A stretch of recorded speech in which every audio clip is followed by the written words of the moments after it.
Está começando mais um Brasil com Z, seu podcast semanal sobre futebol europeu, sobre o futebol brasileiro na Europa. Eu tô aqui mais uma vez com a Joana Bueno, sempre uma honra ter a Joana aqui. Seja bem-vinda, Joana. Obrigada, Bob. Tudo certo? Tudo ótimo, estamos empolgados. A gente começou aqui, eu já vou dar uma chegada no nosso produtor, porque a gente começou a filmar e falou, pô, vocês estão muito desanimados, vamos mais... Tá de manhã ainda, né? Tá cedo aqui, quinta-feira de manhã na Alemanha, então a gente começou de novo empolgado para trazer empolgação, falar de... Tem muito assunto hoje, né, Joana? Tem bastante assunto. Só teve um jogo oficial, né? Porque até tá tendo amistoso de pré-temporada, mas só jogo mesmo, valendo, só teve um, que foi a final da Euro.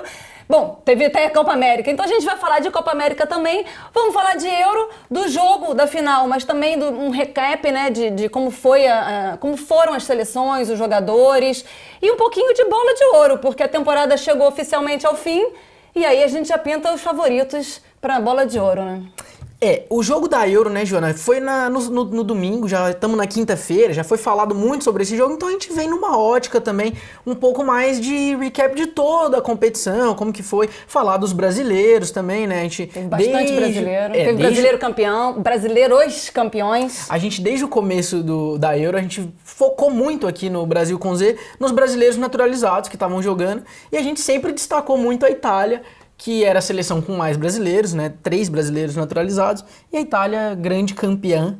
Então vamos falar como foi a Euro, como foram os brasileiros principais destaques, começando justamente com a Itália, que tinha Tolói, Emerson e Jorginho. Vamos falar de cada um deles. Vamos falar. Eu posso começar com o Jorginho? Você quer começar com o Jorginho? Porque o Jorginho comeu a bola na Euro. Comeu a bola. Eu acho que, assim, independentemente de nacionalidade, foi talvez top 3 dos melhores jogadores da Euro. Eu acho até que foi o melhor jogador da Itália. Talvez o Spinazzola tivesse ganhado esse posto porque começou muito bem, mas machucou. Fez uma temporada excelente. Assim, eu sempre dizia que o Jorginho tinha que jogar a seleção brasileira. Não conseguia entender porque ele não era convocado. Quando surgiu a possibilidade dele se naturalizar italiano, na verdade ele já tinha nacionalidade, mas para ele ser convocado para a seleção italiana, eu levantei a bola de que isso era um absurdo. A gente perdeu um jogador, né? Dessa qualidade. E aí tá provado. Jorginho, assim... Comeu a bola, jogou muito bem, defensivamente, ofensivamente, não caiu de nível ao longo dos jogos. Eu acho que ele manteve ao longo de toda a competição um nível bem alto. Podia ter sido expulso no final, né? Teve uma falta ali meio dura, que eu vou dizer que é aquela falta de cartão laranja, né? Que podia tanto ter sido amarelo, quanto podia ter sido vermelho. Ficou o amarelo. Errou o pênalti também na disputa. Errou um pênalti, que é bem raro, né? É bem raro, um bom batedor de pênalti. Mas o Pickford deu uma zoada nele ali, deu uma desconcentrada, né? Ele deu uma balançada ali. Eu acho que é importante até a gente destacar que o Jorginho, ele foi muito bem, apesar de na final ter tido aquele lance, né, da possível expulsão, ter errado o pênalti, ele foi muito bem nos momentos decisivos, né? Foi. Não só na Itália, mas também a temporada que ele teve pelo Chelsea, ele jogou muito bem na Champions. Aliás, um dos melhores jogadores da temporada. Lá na frente a gente vai falar de bola de ouro, mas o Jorginho é um nome que eu acho que não ganha, já vou adiantar o meu spoiler, mas que assim, ganhou muita força, até porque é um dos poucos jogadores que ganhou Champions e ganhou Euro. Inclusive tem um outro que ganhou Champions e ganhou Euro, que foi o Emerson. Eu acho que o Jorginho, só pra gente finalizar Jorginho e passar pro Emerson, eu acho que é uma grande perda para a seleção brasileira, principalmente porque a gente vê uma seleção brasileira que tem problemas no meio-campo. Tem 2 ótimos volantes, Casemiro e Fabinho, mas o Jorginho não seria de se jogar fora ali. Então, uma grande temporada, eu concordo que, assim, talvez o principal destaque desse time da Itália. Tirando o Donnarumma, né? Que Tirando o Donnarumma. Foi eleito o jogador da competição, sim. Pegou pênalti na final e tudo mais. Acho que o próprio Chiesa, né, jogou muito, mas o Jorginho... Mas jogador de campo, eu acho que foi o Jorginho, sim.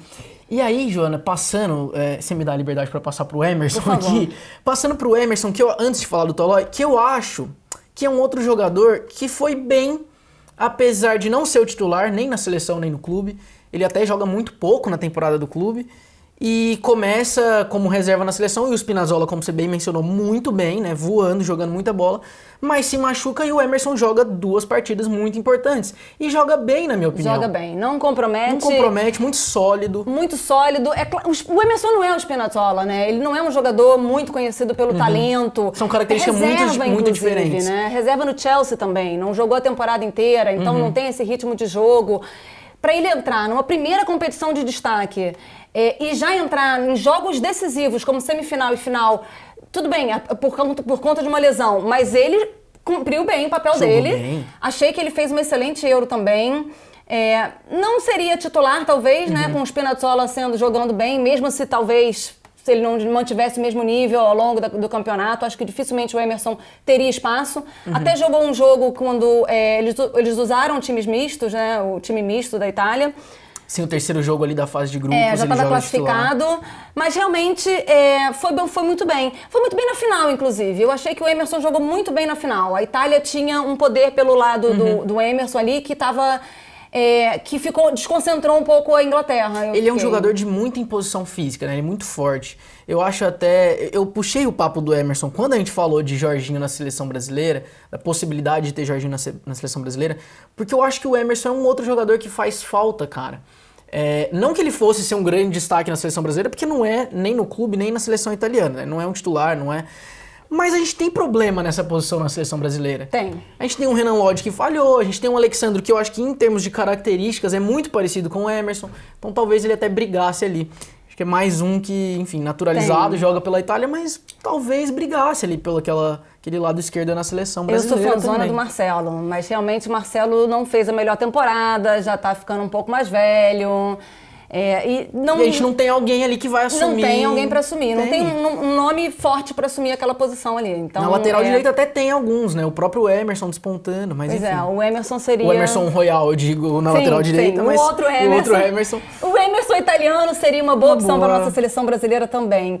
Fica aí um alerta para os técnicos da seleção brasileira, né? Porque agora é o Tite, mas foi o Filipão em algum momento que não convocou o Diego Costa. Gente, tem que convocar, pô. Gente, o Brasil não é mais esse super produtor de talento que vai sempre pintar alguém. A gente precisa fazer uso dos talentos que a gente tem. Concordo. E não deixar esses talentos irem para outras seleções, porque em outros momentos, os brasileiros que jogavam em outras seleções eram brasileiros que não teriam espaço na seleção brasileira. Como o Roger, que foi jogar na Polônia, por exemplo.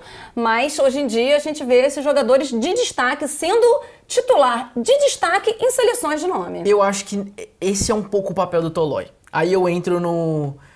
Pra mim, o Tolói, desses três nomes, ele representa um pouquinho melhor esse caso do brasileiro. Que não... Talvez por conta da posição, a gente realmente tem zagueiros muito bons, e também por conta do que foi a mudança de carreira do Tolói, quando ele sai do Brasil, onde ele não era um jogador de destaque, nem no São Paulo, muito criticado, e aí ele se reencontra, ele, enfim, vira um líder na Atalanta. Hoje, né, depois da saída do Papu Gomes, ele vira capitão da Papu Gomes, é isso mesmo? Isso, né? Tá, perdão. Aí depois você dá um corte aí, ô Cris. Não, tá certinho, não precisa cortar. Então tá bom. Depois da saída do Papu Gomes da Atalanta, ele assume a braçadeira e vira um jogador importante da Itália também. Num time de Champions, né? Porque a Atalanta é um time que 2 temporadas seguidas fez uma grande Champions, com o Tolói sendo um destaque desse time. Então, é óbvio que se esse cara tem uma nacionalidade e a Itália é um time que está renovando, tudo bem que ele não é tão jovem, mas é um time que está renovando o elenco... E com dois zagueiros que são bem experientes, né? Então, assim, muito provavelmente, em breve, tanto o Bonucci quanto o Chiellini não vão mais ser os titulares da posição. E o Tolói acaba ficando ali num lugar... Ele vai acabar sendo titular em algumas ocasiões. Ele joga bem quando a Itália precisou dele, ele jogou bem, né? Jogou nessa partida que a Itália poupou. Em alguns momentos ele entra no finalzinho. Então, enfim, é outro brasileiro que eu acho... É legal esse fato da Itália ter 3 brasileiros que participaram dos jogos. Todos os jogadores italianos participaram dos jogos, né? O Mancini colocou até os goleiros de reserva para jogar uns minutinhos, para todo mundo sentir um pouquinho de gostinho de Euro. Isso é legal. É legal, eu acho que o Van Gaal fez isso com a Holanda em 2014. Eu acho legal. Une o ajuda grupo, no clima, exato. E aí tem um pouco disso que também eu acho que funcionou com a Itália, que é o clima tá bom. Assim, a Itália era um time que chegou totalmente desacreditado porque não conseguiu se classificar para uma Copa do Mundo, sabe? Sendo que é a Itália, né? A Itália não jogava uma Copa do Mundo. Eu não achei que na minha vida eu fosse ver a Itália não jogar uma Copa do Mundo. Então vem com uma renovação, mas ao mesmo tempo Chiellini e Bonucci, que são jogadores que já estão lá há 10 anos, ainda experientes, seguros. Ainda segurando o time na base da experiência, da liderança. E com jogadores que, né, estrangeiros, ou jogadores que talvez não tinham tanto destaque, jovens como Chiesa, que a gente também vai falar. Eu achei que essa mistura da Itália deu foi certo, muito legal. né? E o clima ficou bom. Então, A Itália jogou muito bem a fase de grupos, né, Joana? E aí veio, assim, outras seleções também, a própria Holanda, mas eu acho que ganhou moral com a fase de grupos e aí embalou, não teve jeito. Pois é. Eu torci muito pra Itália, sendo bem sincero, revelei no decorrer da competição a minha torcida, mas fiquei feliz com o título da Itália. Eu falei aqui no último episódio que eu apareci que eu não sou fã do futebol italiano e não sou fã do futebol italiano ou da seleção italiana, mas eu sou menos da Inglaterra, então eu tava bem com a Itália na final também. Verdade, eu me lembro muito bem, vou fazer uma lembrança aqui, que no último episódio você palpitou, a gente tinha o jogo da Itália na semifinal e você palpitou contra a Itália. Falou que não gostava. Mas era contra a Bélgica, né? Tá e certo. assim, aí eu sou mais fã da Bélgica. Tá bom. Mas realmente a Itália foi bem mais time. Então tá. Vamos, antes de passar para destaques no geral da Euro, falar dos outros brasileiros? Vamos lá. Vamos falar do Thiago. Thiago pela seleção da Espanha. Decepcionante, você diria? Decepcionante a temporada dele inteira, né? Porque, assim, também compara-se muito com o que ele pode jogar, porque o Thiago é muito craque, ele tem muito futebol. Bola ele tem, né? Bola ele tem, assim, no meio de campo, na distribuição, na contenção, ele tem um passe uma visão de jogo que é espetacular, que você, assim, conta nos dedos os jogadores que têm uma visão de jogo como tem o Thiago. Mas fez uma temporada bem ruim no Liverpool, vinha de uma temporada excelente no Bayern de Munique, que, a meu ver, tudo bem, Lewandowski é maravilhoso, foi o melhor jogador do Bayern de Munique. Ele termina a temporada muito bem, né, naquele ano no Bayern, né? Pois é, e aí vai pro Liverpool super em alta, mas assim, meio que ficou oscilando entre o banco e o time principal.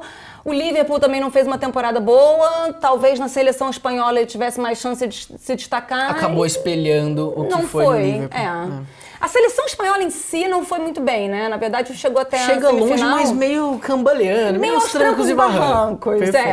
Então acho que o futebol do Thiago nessa temporada ficou um pouco aos trancos e barrancos também. Não, eu cheguei a comentar que eu acho que tinha uma vaga nesse meio campo da Espanha para um jogador experiente e quem assumiu foi o Busquets, né? Tanto que assim, o Busquets estava voltando de Covid no início da Euro, o Thiago joga os primeiros jogos como titular e depois chega o Busquets e assume de novo essa vaga.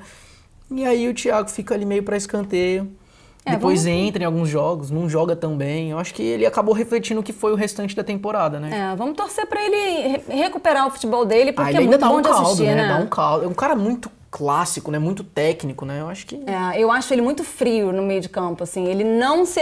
É aquele cara que quando você recebe a bola e vem alguém chegando, o Thiago não passa pra qualquer um, né? sabe? Ele não dá uma... ele segura, ele acho. Protege a bola, faz um passe... faz e joga de terno, né? Pô, eu sou muito fã do futebol do Thiago. Muito. Então tá. Então o Thiago, a gente fica com uma avaliação negativa pra ele, mas a gente torce pra que mostre tudo que ele tem de bola. E aí vou passar rapidinho pelos outros brasileiros, principalmente pelo Pepe em Portugal, pra gente poder também falar um pouquinho da seleção de Portugal, e aí depois tem outros dois que não tem tanto destaque, a gente diminui um pouquinho ali o tempo que a gente vai gastar falando deles. Pepe em Portugal, Joana. Xerifão, né? Xerifão, mas foi talvez uma das últimas competições internacionais dele. Tem a Copa do Mundo ano que vem, acho que ele ainda segura a onda até lá. Acho que pela Copa ser daqui a um ano, não dá dois, pra jogar. Dá pra ele jogar, mas jogou muito bem, foi um dos melhores em Portugal. Mas Portugal jogou muito abaixo do esperado também, né? Tinha muita gente que a gente tinha uma expectativa muito grande e que não... Quando um o próprio time... Rubem Dias, colega dele de zaga, acho que o Pepe jogou mais. Quando tem um jogador no time que é o melhor jogador da Premier League, sendo um jogador de defesa, mais outros jogadores que também brilharam na Premier League, em outros campeonatos, o Bruno Fernandes comeu a bola no Manchester United, carregou o Manchester United nas costas praticamente. O Renato Sanches fez uma boa Euro, mas também jogador de destaque, o Bernardo Silva. Você via a seleção de Portugal no papel? Que time, gente. Não time jogou tudo que prometia, né? E aí o Pepe, um cara já com seus 30 e tantos, já dando adeus pra seleção, pra mim foi o destaque da seleção portuguesa junto com o Renato Sanches. Cara, eu acho que pesa um pouco, Joana, esse fato da experiência. Você vê uma Itália que é campeã com um time muito novo, mas com uma zaga experiente. Apesar do Donnarumma também super garoto, né? Mas super garoto, mas super experiente, né? Porque ele tem 22, eu acho, mas ele é titular do Milan desde, sei lá, 16, 17. Eu lembro do Donnarumma com 17 anos e a gente, pô, mas moleque... E ele tá com 22 e a gente segue falando a mesma coisa. Pô, mas ele também tem um ar de maturidade, né? Não sei se... Eu vinha comentando com uma amiga que chato deve ser você ser goleiro italiano nesse momento, né? Porque você só vai ter uma chance daqui a 20 anos. Putz, cara. Você demorou 20 anos. Exatamente. Talvez as pessoas tenham demorado 20 anos pra ter alguma chance com o Buffon, aí chegou o Donnarumma e tem que esperar mais 20. É só de 20 em 20. Se você nasce no ano errado na Itália e quer ser goleiro, não tem muito o que fazer. Mas tivemos mais brasileiros, né? Tivemos Marlos que jogaram menos também. Marlos e Mário Fernandes. Marlos na Ucrânia, Mário Fernandes na Rússia.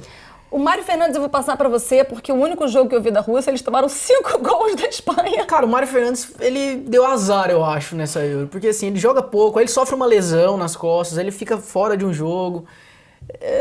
A seleção da Rússia, na verdade, foi mal. Acho que não tem muito o que dizer do Mário Fernandes, né?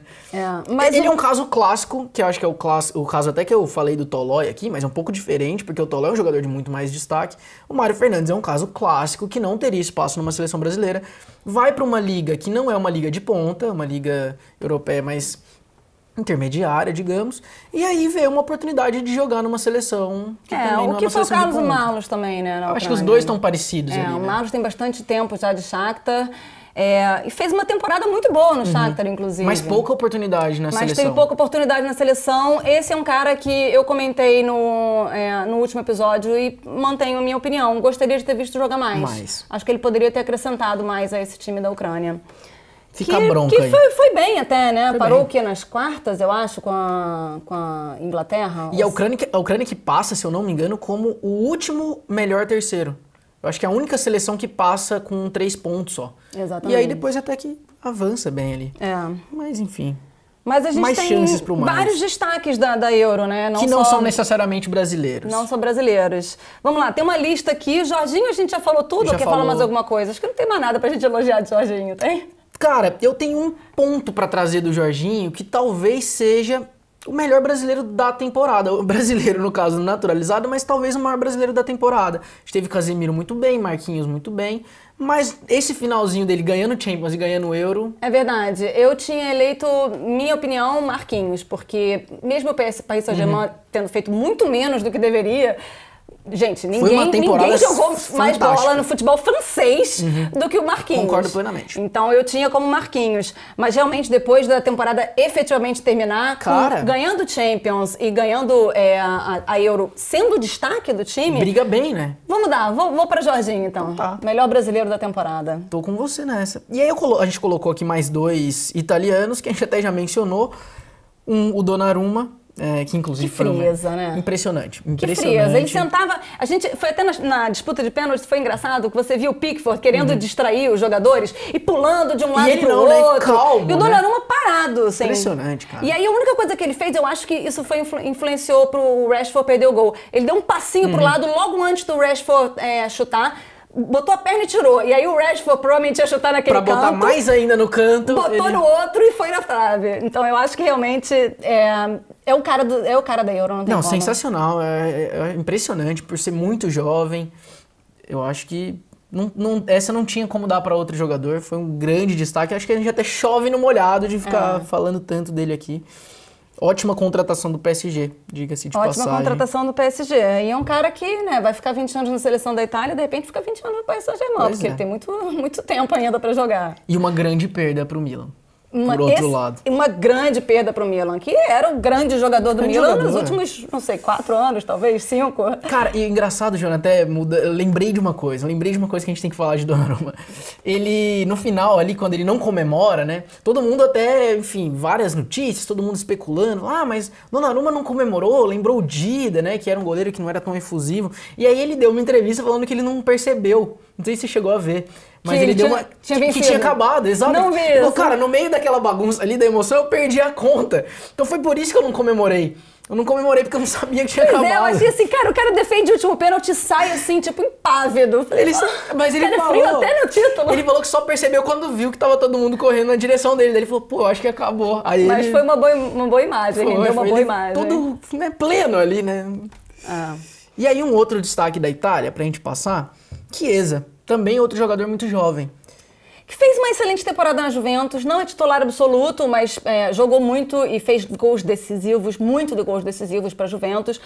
Eu acho que ele jogou bastante bem, foi a primeira grande competição dele também, né? A Itália, nem sei se ele já estava em destaque na Juventus 3 anos atrás, mas acho que não. Ele tem 23, se eu não me engano. Então, mas ninguém ouvia falar dele, né? Não era... O Chiesa que eu pensava era do Náutico só. E ele foi o primeiro grande torneio internacional dele, também não titular, também entrando, ou alguns jogos sim, alguns jogos não. Achei que a inexperiência pesou um pouco na final, porque ele podia ter feito 1 ou 2 gols ali que, né, de repente, se ele tivesse um pouco mais de experiência, ele teria tido mais frieza, mais calma. Perfeito. Mas é um dos destaques positivos da Itália também. Eu achei ele um jogador muito intenso. Eu acho que ele foi um dos que tem a cara desse ataque da Itália. Tudo bem que o próprio Insigne, né, uma Euro muito boa, muito né? bom. No final também. Eu fiquei muito decepcionada com o Immobile, por outro lado. Esse foi, eu acho que talvez a única decepção dessa seleção italiana, né? Um jogador que não correspondeu. Mas eu achei o Chiesa uma boa surpresa até, eu diria. Nunca foi um jogador que a gente olhava para a seleção da Itália no papel, não apontaria que ele é um jogador muito intenso, fez gols decisivos. A Juventus disse que não vende, mas vai ter gente querendo chegar nele no mercado. Vai ter interessados, sem dúvida nenhuma. Boa. E Inglaterra? Continuando nos destaques, vamos para Inglaterra. Se fosse para escolher, a gente tem mais de um, mas se fosse para escolher um, quem que seria seu... Sterling. Não tem como, né? O cara carregou a Inglaterra nas costas, né? Não tem como. Eu acho que a Inglaterra não jogou esse futebol todo, que ficaram elogiando, que pelo menos aqui na Europa a mídia deu uma levantada normal, na moral. Né? Não jogou esse futebol todo, principalmente na fase de grupos, meio que um pouquinho trancos e barrancos. Depois tinha um caminho mais fácil, porque era parte da chave mais fácil. E o time mais difícil, que era a Holanda, caiu antes também. Então acabou tendo uma chave mais fácil, com a Ucrânia foi meio, né... Ainda assim, teve dificuldade contra a Dinamarca, né? Não tirando o mérito da Dinamarca, bem, e o Sterling, sempre decisivo, muito rápido. Gente, parece um sabão, cara. Ele passa de um jeito que você nem vê. Ele é muito rápido. Impressionante. Aquela corridinha dele, porque ele tem uma corridinha bem... Ele tem uma corridinha brasileira, né? Aquela ginga. Uma sambadinha. Ele tem uma posição... Ai, gente, procura no YouTube, porque tem um vídeo do Hazard, quando ele jogava no Chelsea, imitando a corrida do Sterling. E é hilário. Mas o Sterling, ele tem esse corpo meio peculiar e esse jeito de se mexer. Assim, meio peculiar. Meio pra frente, ele corre meio... E aí ele passa, assim, ele recebe a bola e ele dá uma arrancada muito rápida e muito explosiva. E ele para e muda também, sabe? Que é uma característica muito importante para jogador de futebol. E não cansa, cara. No próprio jogo contra a Dinamarca, que a gente citou aqui, eu lembro que na prorrogação, 110 minutos, o Sterling pegava a bola no campo defensivo e saía correndo que nem um raio, contra a passando Itália, de todo mundo. Tinha horas que eu via o Sterling no campo e falava assim, ele morreu, né? Porque assim, o cara tá jogando nessa intensidade a Euro inteira. E ele meio que andando. Cara, a bola chegava nele e ele saía correndo. Impressionante. Então assim, ele realmente não cansa. Então, meu principal destaque é o Sterling. Mas tivemos um Luke Shaw também jogando muito bem, né? Um Luke Shaw que enfrentou desconfiança a carreira inteira. Sempre foi uma promessa, mas enfrentou desconfiança. Repetiu na Euro uma temporada boa que ele fez no United, né? O Mourinho criticava muito ele no Manchester United. Ele deu uma provocada no Mourinho até no meio da Euro agora. O Mourinho, ele sempre encontra um bode expiatório dentro dos clubes, né, dos times que ele trabalha, pra botar todo mundo contra esse cara e a favor dele. O Luke Shaw foi um pouquinho isso no United. Foi também o Schweinsteiger, que foi treinar contra um time sub-20. Eu não consigo imaginar o Schweinsteiger brigando com ninguém, não sei o motivo. Mas o Luke Shaw teve isso e realmente fez uma temporada muito boa. Achei que ele jogou acima da minha expectativa, até porque eu não acho ele particularmente um jogador muito talentoso ou que chame minha atenção. Jogador. Mas comparar com o Roberto Carlos eu já acho blasfêmia, né? Mas é porque é o que você acabou de falar, eles exageram, Joana. Os caras são exagerados. O Roberto Carlos até foi diplomático, né? Elogiou ele, falou, ai, que honra. Não, é uma ofensa, gente, pelo amor de Deus. Roberto Carlos é provavelmente o melhor lateral esquerdo da história da humanidade. E muito provavelmente o segundo é o Marcelo, né? O pessoal vai chamar de clubista. Vai chamar. Eu particularmente já acho que o Marcelo passou o Roberto Carlos. Ele já é o meu lateral esquerdo predileto, mas eu acho que no conceito global as pessoas ainda têm o Roberto Carlos. Não, essa aí... Então o Luke Shaw ainda tem que comer bastante arroz e feijão, Pelo né? amor de Deus, ele tem que jogar mais umas 3 euros, porque ele nem vai, porque não é jovem ainda, mas não tem idade pra isso. Ele tem que jogar pelo menos umas 2 Copas do Mundo e jogar muita bola pra chegar perto do Roberto Carlos. Mas realmente jogou muito bem. E o Pickford é outro destaque também, né? Questionado, mais um questionado. Não, também não é o meu goleiro predileto, mas a Inglaterra passa por uma crise de goleiros há pelo menos uns 20 anos. Então, o Pickford conquistou essa titularidade meio que à força. E nos pênaltis ele foi muito bem, né? Sim. Aquela tática dele de distrair funcionou. Ele pegou um pênalti e ele foi em lugar no canto certo em outros, né? Então eu acho que Eu acho ele ainda um pouco irregular. Também porque acho. ele é meio Lloris, né? Ele salva muito, mas depois dá uma falhada que não se justifica. Exato. Mas ele fez uma boa Euro, sim. Não, principalmente até antes das semifinais, né? Que não tinha sofrido nenhum gol, tava ali perto de bater um recorde. Ficou 5 jogos. E aí eu acho que também tem muito a ver com a defesa. O Maguire não jogou jogando... o primeiro jogo e eu tenho que morder a minha língua porque eu detesto o Maguire. Mas ele jogou bem, Mas né? ele jogou bem. Jogou muito bem. Ele jogou bem, ele foi muito seguro na defesa e ele chega com perigo no ataque também, né? Podia, inclusive, quase fez um gol contra a Itália, podia ter mudado o jogo. Então, o Maguire, a dupla de defesa ali na frente dele, segurou um pouco as pontas. Tá certo. Mas a gente tem outros destaques também de outras seleções que ficaram pelo caminho, né? A gente deu uma pincelada individualmente aí. Tem o Pedri. Pedri da seleção espanhola, também bem jovem. Então é bem legal a gente ver esses jogadores muito jovens já se destacando no seu primeiro campeonato internacional. Que foi, talvez, ele e o Busquets os melhores jogadores da Espanha, concordo. né? E o Pedri, 18 anos, gente. Sendo que o Busquets tem, né? sei lá, 3 Copas do Mundo, 2 Copas do Mundo nas costas. Então, foi realmente um bom destaque. E aí vamos torcer para o Barcelona que ele conseguisse destacar também, né? Eu acho que ele vai ter cada vez... O Barcelona tem contratado muito para esse meio campo, né? Mas eu acho que ele vai ter bons minutos de jogo e torço para que ele se destaque, né? O Barcelona que tem 2 jovens muito promissores, né? O Pedri e o Ansu Fati. Eu acho que os 2 têm tudo para dar certo. Tomara que ele tenha minutos de jogo nessa temporada, porque se repetir o que fez na Euro, vai dar certo no Barça. Tomara que o Barcelona dessa temporada seja outro Barcelona. Um pouco melhor, né? Do que... Pois é, tomara. Seleção da Dinamarca, Joana. Eu sei que você gostou dessa seleção da Dinamarca. Quem que você destacaria? Me conta. Eu adoro o Schmeichel. Eu acho até que ele falhou, se não me engano, no jogo contra a Finlândia, que eu acho que foi o primeiro jogo, né? O gol da Finlândia... Isso, gol de cabeça, a bola passa. É um pouco falha dele. Ele também é meio Lloris, meio Pickford, joga muito bem, mas faz umas cagadinhas aqui e ali. Mas ele é muito líder também, né? Ele tem um aspecto de liderança muito forte no time. Eu gostei bastante. O pai dele, pra mim, é o melhor goleiro que eu já vi. Então, se ele for metade do que o pai já tá de bom tamanho. Eu acho estranho até esse tempo todo ele tá no Leicester e nunca ter ido para um outro time maior. Tudo bem que o Leicester vem jogando por Champions League, né, por vaga em competição europeia, até por título, né, no início da temporada pelo menos vem se destacando nas últimas 2, 3 temporadas, mas acho que ele já tem lugar num time maior. E o lateral Mæhle, que... Esse muito bem também, fez gol, que também, pra mim, foi uma surpresa, porque a gente não acompanha o futebol dinamarquês tão perto, né? Os jogadores da Dinamarca, mesmo que eles joguem fora, foi uma grande surpresa. Foi, de campo, talvez, o melhor jogador da Dinamarca. Concordo. Aliás, é um nome que se valoriza para esse mercado de transferências. Né? É um nome que vai chamar atenção no mercado, com certeza.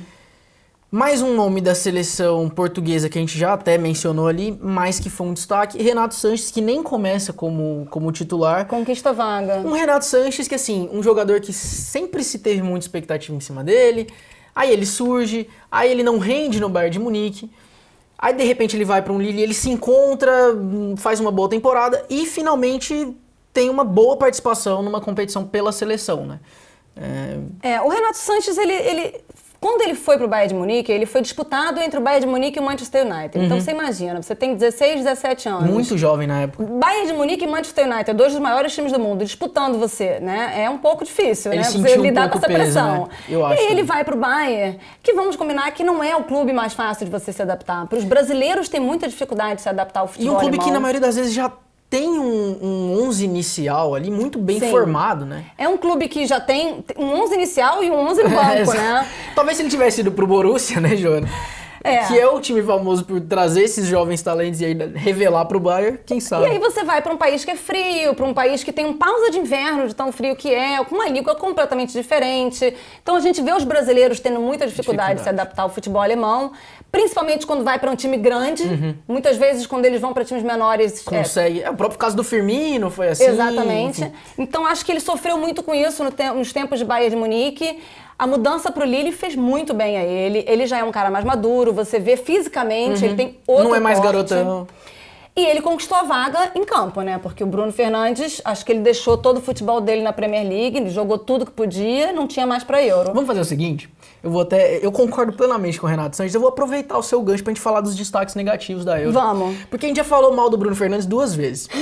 E aí a gente já pula pros negativos e fala mal dele de uma vez. Assim, já, vamos lá pro Bruno Fernandes de novo, terceira vez. Joana, mas é que, cara, esse pra mim foi... A gente até soltou um vídeo, a gente vai soltar um vídeo sobre as decepções, né? Gravamos e vamos soltar um vídeo sobre as decepções de Euro e Copa América. Minha maior decepção foi o Bruno Fernandes. Pela temporada que ele fez, né? Acho que todo mundo encantado com a temporada do Bruno Fernandes e aí, de repente, ele joga de titular os 2 primeiros jogos e perde a vaga porque, cara, não jogou nada. Nada. Assim, Ele parecia que não estava em campo. Não foi, né? Ele turistou na Euro, né? Deve estar cansado, a temporada dele foi muito intensa, mas eu acho que, principalmente na primeira fase, né, onde Portugal tinha que passar num grupo contra a França e a Alemanha, ele podia ter dado mais. Eu acho que é justamente esse o ponto. A gente tinha uma expectativa muito grande e ele tinha que ter dado mais, cara. Eu acho que a seleção precisava dele. Foi uma seleção que acabou perdendo muito o meio de campo, se destacou ali mais ou menos na zaga, tinha um Cristiano Ronaldo fazendo o que se espera dele, gols, mas um meio campo que não encaixou, né? E aí eu acho que ele tem uma culpa grande aí, infelizmente. Tem também, eu acho, o Fernando Santos. O técnico tinha que dar uma mexida ali. Até colocou o Renato Sanches de titular depois, percebeu isso. Mérito não também, né? Cara, não dava pra não colocar, né? Vamos combinar, ele ganhou a vaga no campo, roubou ali. Mas eu acho que ele podia ter mexido ali naquele meio de campo durante os jogos, também inclusive, de maneira a deixar o Bruno Fernandes um pouco menos sobrecarregado com a criação. Porque você tem também um Bernardo Silva, você tem outros jogadores de criação que podiam ter alternado isso com ele. Foi uma das grandes decepções. Tem outra? Eu sei que tem outra. Tem várias, né? Você quer ter as honras de falar de Kylian Mbappé? Kylian Mbappé, é um dos melhores jogadores do mundo, sem sombra de dúvida. Sempre candidato a The Best, Bola de Ouro, artilheiro. Foi artilheiro da Ligue 1. O Mbappé tem mais de 40 gols na temporada, assim, é difícil a gente falar que ele... Não estamos nem avaliando a temporada do Mbappé, estamos avaliando a Euro. E não é nem centroavante, né? Um jogador de ataque de lado. Segundo atacante, né? Mas na Euro... E carregou muito o Paris Saint-Germain, né? Porque o Neymar teve muitas lesões, então o Neymar ficou muito oscilando. Sim. Fez uma temporada excelente para a Ligue 1, mas realmente, assim... Perdeu uns gols que um jogador com a experiência dele não pode perder. Sabe o que é complicado pra avaliar o Mbappé, Joana? Pelo menos assim, ele não fez uma Euro... O Bruno Fernandes fez uma Euro ruim. O Mbappé, não dá pra você falar, pô, ele jogou muito mal. Ele não jogou, mas ele não fez gol, ele errou um pênalti decisivo. Então assim, a gente tem que colocar ele como destaque negativo. Não tem nenhum jogo que você tenha visto e falar assim, nossa, que horroroso. Não foi. Mas também não tem o que você falar, nossa, o Mbappé comeu a bola. Sabe? Você o cara espera tinha que ter feito mais, né? É um pouco o que a gente fala dos outros jogadores, né? De tipo, do Neymar, do Marquinhos, pra esses caras Fernandes. O nosso sarrafo é muito mais alto, né? Então, se o cara não corresponde... Tem muito a ver com a expectativa. Perfeito. E num time de bastante destaque, né? A gente não pode reclamar que, de repente, ele era o único cara ali. Não, um time que a bola chega nele. A bola chega. Então, botamos o Mbappé como um destaque negativo. Botamos o Mbappé como destaque negativo, mas eu vou fazer uma pequena crítica a essa listinha que a gente tem aqui. Tá, vai lá. Eu não acho o Morata um destaque tão negativo assim. O Morata acabou se tornando o maior artilheiro... Levantei polêmica. Acabou se tornando o maior artilheiro da Espanha em euros, sendo que a Espanha ganhou 2 euros seguidas. Isso é um título e tanto. E eu acho que o Morata fez o que se espera dele. A gente tá falando de expectativa. Perfeito. Eu ia te ajudar nessa, eu ia te ajudar falando exatamente isso. A expectativa do Bruno Fernandes, a expectativa do Mbappé, eles ficaram bem abaixo. O Morata, pra mim, ele fez o que se espera dele. A questão é que teve 2 ou 3 verões atrás, o Chelsea precisava de um atacante, não sei quem tinha roubado o atacante que o Chelsea estava de olho, e aí o Chelsea tinha o quê? Dinheiro no banco e não tinha quem contratar. E aí o Morata foi para lá. 80 milhões no Morata, e o Morata, de repente, ele passou para esse patamar desses jogadores super caros. E esse não é o lugar dele. Foi esse jogador. Perfeitamente. Morata era reserva na Juventus, era reserva no Real Madrid. Era um excelente reserva. Que mas nada mais do que isso. Mas ele nunca foi titular em nenhum desses times. E aí, de repente, você bota aquela etiqueta de 80 milhões no cara e espera que ele decida. Nem na Espanha, né? Ele não vai ser o cara que ele não tem essa credencial de, vai ser o 9 titular da Espanha. A Espanha já é um time que, assim, não preza por centroavante, né? Não preza por atacante. Aquele futebol que passa a bola 900 vezes pro lado. E ganhou a Copa do Mundo, ganhou Euro, sem ter um centroavante de destaque. O Fernando Torres lá atrás começou muito bem, mas depois nunca mais jogou aquele futebol. Davi Villa oscilava. E não era também aquele centroavante, era um jogador um pouco mais de mobilidade. O Diego Costa resolveu, brasileiro, que podia ter jogado a seleção brasileira, já passamos por esse tema. E o Morata é o cara de maior destaque para vestir o número 9 da Espanha. Mas assim, ele fez o que se espera dele. E ele, inclusive, fez gols decisivos. Ele perdeu um pênalti, mas ele só jogou aquele pênalti porque ele fez o gol para empatar o jogo. Eu acho que é isso, cara. Eu acho que é o que a gente esperava do Morata. Ele perde gol, mas aí ele faz gol. Ele tá valendo, assim. Não dá pra... Eu concordo plenamente, Joana. Não acho que é um destaque negativo. Mas ele é muito criticado, que eu acho injusto. Ele sofreu, inclusive... Mas ele é ruim. Ele é ruim. Ele é ruim. Eu tô brincando, só quis pôr lenha na fogueira. Mas é isso, mas esse é um cara, ele faz o que se espera dele, pelo menos o que eu espero dele. Tá certo. Aí eu acho que, assim, ele é um cara que, depois de perder pênalti, a torcida caiu de pau em cima dele, a mídia espanhola detonou o Morata, a mídia espanhola também é bem má. Pega no pé. E o Morata, assim, sinceramente, eu acho até maldade. Eu tava torcendo pra Itália passar naquela disputa de pênaltis, mas não pro Morata perder pênalti. Tá. Porque eu sabia que ia cair sobrar pra ele. Fazer o quê, né?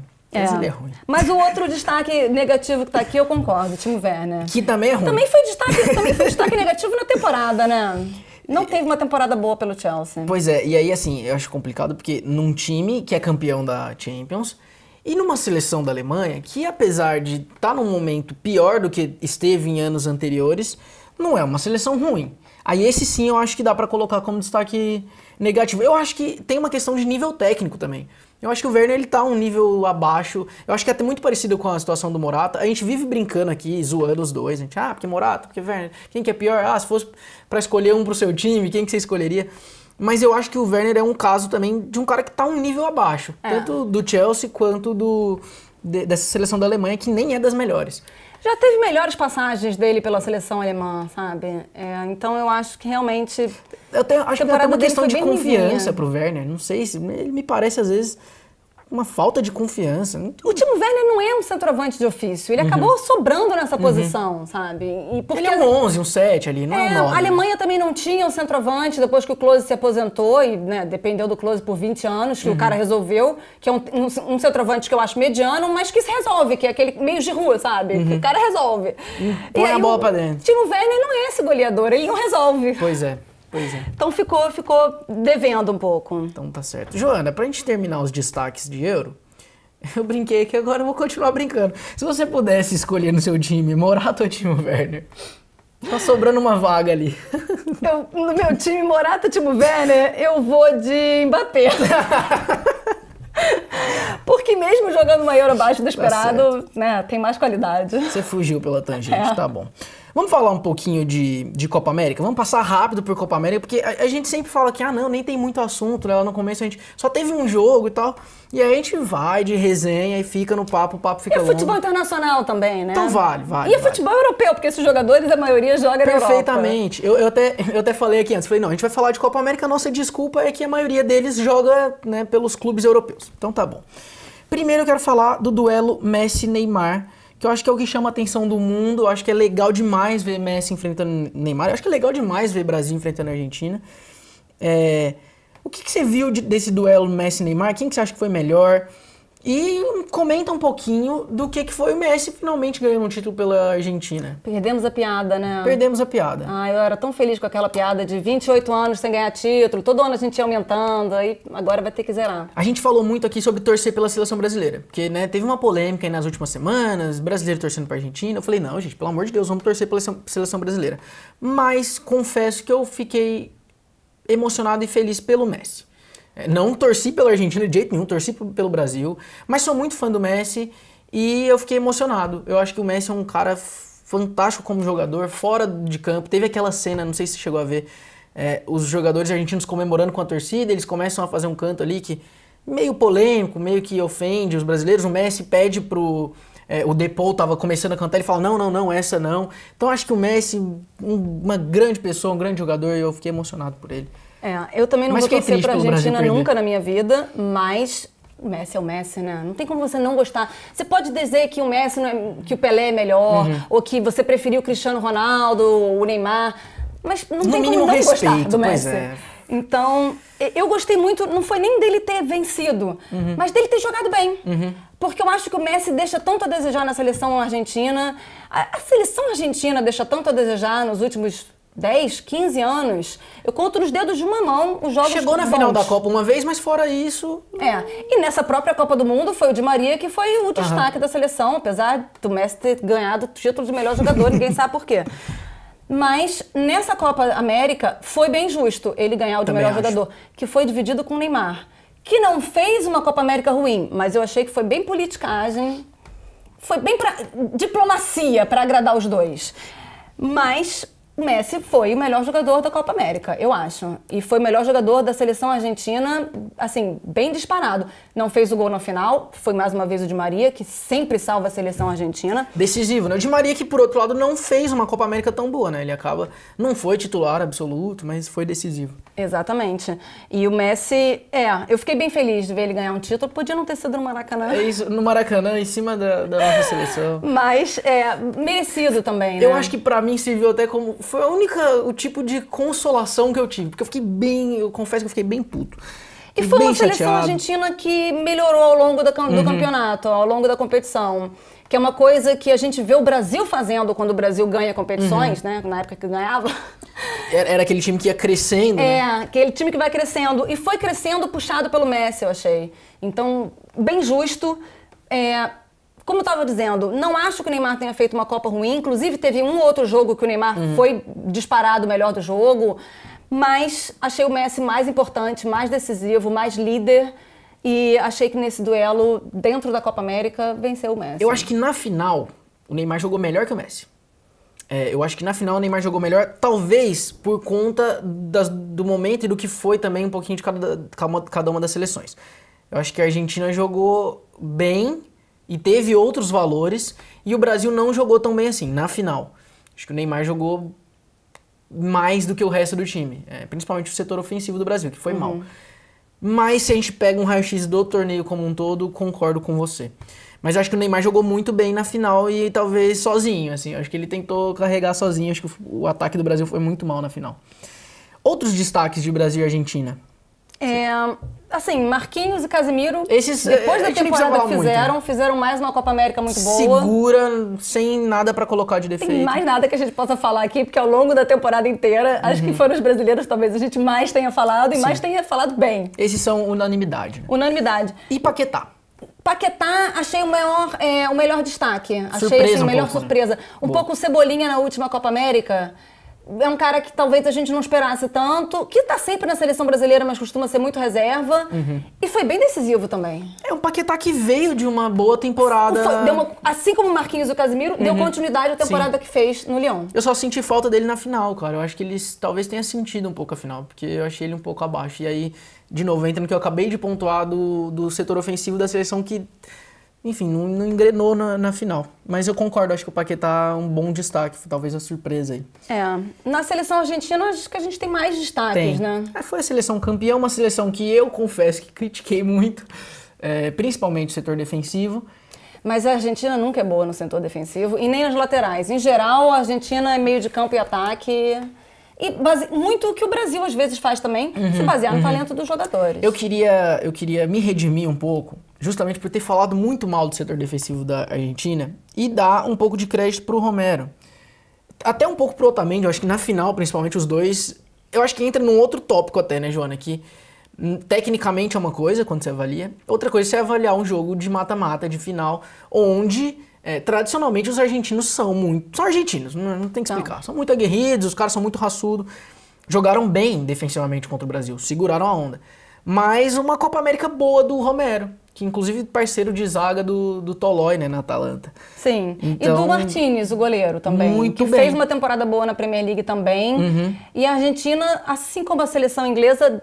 Tá sem goleiro há um tempo, Exato. né? Assim, então, é legal ver um goleiro se destacar. Ele se destacou muito e um bem. cara que foi muito criticado em outras temporadas, então é sempre legal a gente ver esses caras dando a volta por cima, né? Calando a boca das críticas, das nossas, às vezes, né?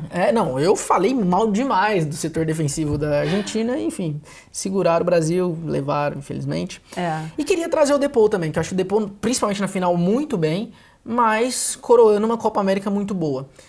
Inclusive o Paredes, que para mim talvez fosse o principal nome do meio de campo da Argentina, fica em segundo plano com uma Copa América muito boa do Depou. Sim. Então tá, destacados. Di Maria, pra gente finalizar, não acho que foi tão bem, mas foi decisivo. Que a gente comentou. Como sempre, né? Ele é bem decisivo na seleção argentina. Eu acho... E golaço, né? Apesar da falha ali, defensiva, um golaço. O Messi é o Messi, não tem como que a gente falar de Messi, mas eu acho que nos últimos 10 anos, o melhor jogador da seleção argentina é o Di Maria.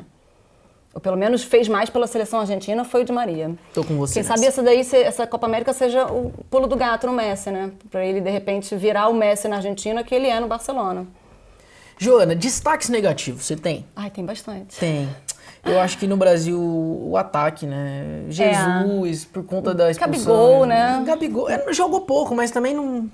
Mas era pra ele ter conquistado uma vaga de titular ali, né? O Jesus já não vinha de uma temporada tão boa, então de repente essa vaga de 9... O Firmino também não fez uma temporada boa. Tem uma maior que o Firmino pra mim, mas o Firmino... Então essa vaga do número 9 ali estava em aberta e ele não conquistou. Apesar de ser o ultra mais Flamengo, artilheiro, Libertadores, gol decisivo, não fez nem 10% do que faz no Flamengo. E o Cebolinha também, né, que foi o destaque na última Copa América, conseguiu uma transferência e, por enquanto, ainda não voltou a ser o Cebolinha. Aliás, Joana, a gente, engraçado assim, engraçado não, faz todo sentido, na verdade, mas a gente percebe que quase todos esses nomes, tanto no que a gente está fazendo de, recapitulando o Euro, recapitulando Copa América, a gente está vendo nomes que, no geral, foram muito bem na temporada pelo clube e repetiram, né? Tirando aí o exemplo do Mbappé, alguns outros, Bruno Fernandes, que a gente citou lá em cima, a maioria a gente citou aqui, Romero da Argentina, Martínez da Argentina, Paquetá, fizeram boas temporadas. A gente vem pro Brasil, Firmino, temporada abaixo do esperado. Cebolinha, temporada horrível, né? Vai para um Benfica com uma expectativa muito grande, muito mal, joga mal na seleção também. Então foram poucos os casos que jogaram bem no clube e mal na seleção, ou mal no clube e bem na seleção. A maioria repetiu o que aconteceu na temporada. E aí coloco o Cebolinha como meu principal destaque negativo. Inclusive o Cebolinha na final eu achei um absurdo, porque... Cara, não jogou nada. Não era pra ter jogado. Não era pra ter jogado. Não faz sentido, mas enfim. Eu acho também a seleção brasileira sente uma falta de um armador, né? De um camisa 10, de alguém... A seleção brasileira é um time que tradicionalmente joga com um meio armador. E o Coutinho já não vem jogando seu melhor futebol, ou nem vem jogando, né? Porque fica lesões, enfim. E a gente depende muito do Coutinho e a gente não tem um outro cara. O Paquetá não é a camisa 10. Ele jogou muito bem, mas ele não é esse cara camisa 10. Ele até arma, mas não é exatamente a função dele ficar ali atrás do atacante. Então acho que a gente sentiu falta disso. E esses jogadores ofensivos, que talvez não sejam camisa 10, mas que façam a diferença... A gente depende mais deles quando a gente não tem o camisa 10. Eu achei que o Cebolinha foi um pouco isso. Eu acho que o Brasil precisava de um terceiro homem de meio, que em alguns momentos foi o Paquetá, e precisava de alguém ali na frente. Eu acho que o Brasil tem uma seleção muito sólida, mas são duas posições muito importantes para você não ter alguém que decide. E a gente tem mais tópico que a gente falar antes de chegar uma hora, né? Senão o pessoal cansa da gente. Mas como a gente falou de vários nomes, falamos de nomes do futebol, da Euro, da Copa América, a maioria jogando no futebol europeu, depois dos torneios continentais, Joana, como que fica essa disputa para a bola de ouro? Termina, assim... Em anos de Copa do Mundo, a Copa do Mundo é decisiva, né? Para ver quem vai ser a bola de ouro. Euro e Copa América tem um poder de decisão menor. A Copa América ainda menos, eu acho. Porque a dificuldade do torneio é um pouco mais leve, né? Em comparação com a Euro. Mas decide, né? Mas faz a diferença. Eu diria que até a gente chegar aos torneios, não teria nenhum favorito. Tava tudo embolado, Tava tudo embolado. Não tinha uma unanimidade. A minha aposta era o Lewandowski. Pra mim também. Por uma temporada muito boa, mais uma vez, no Bayern. Por já ser o cara que... No ano passado não teve bola de ouro, né? Mas por já ser o cara que ganhou o The Best, né? Atualmente era a figura... Quebrou recordes que duravam há 40 anos na Bundesliga. Mas eu ainda tinha um pé atrás com o Leva, porque ele fez uma temporada muito boa na Liga, no Campeonato Alemão, mas não jogou nos momentos decisivos. Própria Champions League, ele fica fora. Então, assim, quebrou recorde na Bundesliga, mas... E não fez nada na Euro, mas também não se esperava nada dele naquela seleção polonesa. Aliás, naquela seleção polonesa a gente não espera nada há muito tempo. Dá dó do Levo não ali, sei né? porque vira cabeça de chave na hora do sorteio, mas... E aí a gente E aí o teve que acontece? O Messi comendo a bola com a camisa da seleção argentina como a gente nunca viu antes. E um final de temporada no Barcelona muito bom também, né? A temporada do Barcelona foi horrorosa. Mas o Messi, mais uma vez. Acho que o primeiro mês ele demorou pra marcar, ele não tinha marcado ainda, o marcou os começo gols meio... de pênalti. E depois ele deslanchou, Ele vira Messi. Virou Messi, carregou a Argentina. O Barcelona. Carrega a Argentina às vezes também. Mas carregou o Barcelona nas costas numa temporada horrorosa do Barcelona. De você não entender o padrão de jogo do Barcelona, você não saber nem quem tá no meio campo. Você fala assim, peraí, o que tá acontecendo nesse time? E aí ele vai lá, é decisivo, ganha o título, encerra um jejum de 28 anos e ganha o primeiro título dele na seleção argentina. Tirando medalha olímpica, é o primeiro título de categoria profissional, né? Então, pra mim não tem como. Ele deu assim uns 5 passos à frente de qualquer outro, eu acho, dessa disputa. Que facilita. Apesar de você ter comentado que a Copa América e a Euro valem menos do que a Copa do Mundo, sem dúvida nenhuma nessa decisão, eu acho que dessa vez vai acabar sendo decisiva a Copa América, porque eu acho que o Messi leva, cara. Vai ganhar pela 7ª vez, vai bater esse recorde. Eu acho até assim, os critérios e tudo mais para bola de ouro são um pouco... não sou muito fã desses critérios, porque normalmente o jogador de ataque, tudo bem, né? Futebol e gol, a gente adora ver gol, adora ver atacante. Mas quem ganhou a Champions League? Foi o Chelsea. E o Chelsea ganhou a Champions League com destaques. A gente tem 2 bons nomes do Chelsea. Com 2 excelentes meio-campistas. Um deles foi o destaque do Chelsea e da seleção campeã europeia. Então, assim... É injusto, não vai ganhar. O Jorginho não vai ganhar, mas... De repente fica ali entre os finalistas, mas é injusto, porque o Jorginho merece, né? Também acho. Eu acho que um top 3 seria louvável pra ele. E o próprio Kanté, que até antes da Euro a gente comentou muito sobre o Kanté, porque o Kanté surge como um nome forte pra essa disputa. E aí ele talvez decepcione um pouquinho na Euro, mas eu acho que os dois mereciam pelo menos entrar Ele ali decepcionou muito junto com toda a seleção francesa, França, né? Perfeito. Talvez eu acho que o Pogba se salve ali, o Benzema um pouquinho, mas a seleção francesa, antes da Euro a gente esperava que a seleção francesa chegasse numa semifinal, numa final, favorita de repente a título, e aí se o Kanté, se vencesse, mesmo sem o Kanté ser destaque, a gente botava o Kanté lá na frente na disputa pela bola de ouro. Mas não foi o caso. E esse momento que não foi tão bom da seleção da França acaba descredenciando o Mbappé também, enfim. Exatamente. O Mbappé se descredenciou. O Jorginho e o Kanté, um meio de campo que no início da temporada não jogava, porque o Lampard colocou o Jorginho no banco, né? Então, e existe muito essa discussão na mídia inglesa, se eles... Existia, né? Acho que acabou essa discussão. Se o Kanté e o Jorginho podem jogar juntos, porque são 2 meio-campistas mais defensivos. Bom, tá resolvido, né? tá respondida essa pergunta. Eu acho que o Jorginho tem muita qualidade no passe e o Kanté tem muita mobilidade. E eu acho que isso justifica, sabe? E eu colocava esses 2 na disputa ali com o Messi, pra dizer a verdade. Se eu fosse fazer um top 3 de bola de ouro, eu botava esses 2 com o Messi. Você deixaria o Leva de fora? Eu acho legal, acho ousado, porque eu acho que eles são muito tradicionais nessas escolhas, mas eu tô com você nessa. Vou só jogar alguns nomes, queria que você... Não precisa nem comentar todos, mas se tiver algum que você acha que merece um... Cristiano Ronaldo, De Bruyne, Harry Kane eu acho injusto. Quem colocou o Harry Kane aqui? Artilheiro e líder de assistências da Premier League, mas pelo amor de Deus. E Neymar.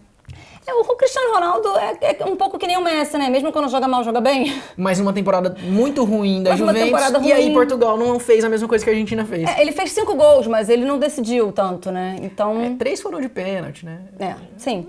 Não, eu tô brincando. Não, mas é verdade. O penalti foi decisivo, mas... Mas é verdade, eu acho que faz a diferença, sim. O Harry Kane foi artilheiro da Copa do Mundo com 5 gols de pênalti. É meio, né? Sendo 6 deles contra o Panamá, sei lá. Então... acho que, obviamente, o Cristiano Ronaldo sempre joga bem, né? Então tá sempre nessa lista, mas dessa vez um pouco não foi mais, a temporada dele. Também acho. Harry Kane é muito bom jogador pro Tottenham, né? Boa. Matou. Eu acho ele muito bom jogador, eu acho que ele merece um clube melhor. Mas assim, ele inclusive é um cara que costuma jogar bem na seleção inglesa e não fez. Não decidiu. Ele fez um gol lá já no 5º jogo, meio que porque enfiou o pé ali e a bola tava indo embora, sabe? O começo dele é ruim, criticado, inclusive. Não foi decisivo, bateu um pênalti muito bom na final, mas não foi decisivo. De Bruyne foi extremamente decisivo pro City, apesar de 1/3 da temporada ou 1/4 da temporada ele não ter jogado. E aí chegou meio baleado na Champions, na Euro, né? Teve um problema na final, enfim. Então, excelente jogador. Se tivesse sido eleito o melhor da Premier League, ao invés do Rubem Dias, teria sido justo também. Mas acho que não em termos chega de na temporada, briga. não. É outro caso que se tivesse levado a Bélgica mais longe, chegaria mais forte. Mas não. E Neymar não, né? E Neymar, infelizmente, mais um ano. Neymar muito irregular de novo, muito mais uma irregular, temporada. perde muitos jogos. Exato. Na verdade, não é nem irregular a palavra, porque ele foi irregular, ele foi bem quando jogou, mas jogou pouco. Então... Jogou pouco e eu acho também, com a idade que ele tem, ele já não devia tomar a quantidade de cartão, sendo um jogador de ataque que ele toma. Perfeito. Então, assim, é suspenso. Fora por suspensão, fora por lesão. Toma vermelho, não só amarelo e depois é suspenso porque tomou amarelo. Toma vermelho, sabe? Não, e muito poupado. O Neymar, além de tudo, ele é suspenso, aí depois ele se lesiona e depois ele é poupado. Gente, o Neymar precisa jogar pra se credenciar nessa briga. Então... acho que, mais uma vez, ficou devendo. Voltamos ao tema expectativa. A gente espera muito mais do Neymar, né? Tô com você nessa. Então, acho que nessa vez ele não chega nem a top 10. Também acho, infelizmente. Gosto muito do Neymar, o pessoal sabe, mas... Mas tivemos aí umas boas atuações, assim, só que foi talvez um pouco pela temporada ter sido diferente, né? Uma temporada pós-corona, mas ainda no meio do corona, e aquele calendário ainda meio difícil, e uma competição internacional logo depois. Uma temporada um pouco mais coletiva do que individual, né? Eu acho que o destaque positivo fica pra isso, na verdade, né? Porque como a gente comentou, não tem um nome que é um grande favorito, não tem 3, 4 nomes que jogaram muita bola. E aí até por isso o Jorginho e Kanté, que são jogadores de meio campo e que não são jogadores decisivos ofensivamente, porque sei lá, um próprio De Bruyne é um jogador de meio campo, mas é um jogador que chega muito, que dá muita assistência. Tanto Kanté quanto o Jorginho não são esse jogador, mas simbolizam o futebol coletivo, né? Sim. Acho legal. Eu destacaria... Eu acho que talvez o Donnarumma também chegue num top 10 aí, num top 5 dessa bola de ouro, por uma temporada que no Milan foi bem, porque no Milan talvez não tenha ido muito bem, né? Foi meio candidato ao título no início, mas deu uma caída. Mas também a gente não espera muito do Milan, já tem um tempo. E sendo o grande destaque da Itália, indo para o Paris Saint-Germain, talvez ele chegue aí nesse top 10. Tá certo. Não sei se a bola de ouro fez que nem a FIFA, que separou os goleiros dos jogadores de linha, né? Mas acho que não. Não acho justo, mas enfim. Pois também não acho. Não faz sentido. Então tá, Joana. Então tá, comentamos mais uma vez. A gente passou o mês todo falando sobre Euro, dessa vez falando um pouquinho de Copa América. E eu queria anunciar que vamos tirar uns dias, umas semanas de férias, né? Pelo menos aí umas 2 semaninhas para aproveitar. O futebol europeu tá de férias, futebol europeu tá de férias, perfeitamente. Então, você tem mais alguma consideração? Quer deixar um abraço para alguém nesses dias que a gente vai ficar fora? A gente volta depois dessas semaninhas de folga aí, falando bastante de mercado e vai ter bastante coisa pra gente apresentar a nova temporada, né? Vai começar a nova temporada, a gente faz um bom aquecimento por aqui. Então tá certo, então eu agradeço mais uma vez por todo mundo que nos ouviu, que nos assistiu. A gente volta daqui uns dias. Valeu! Até mais!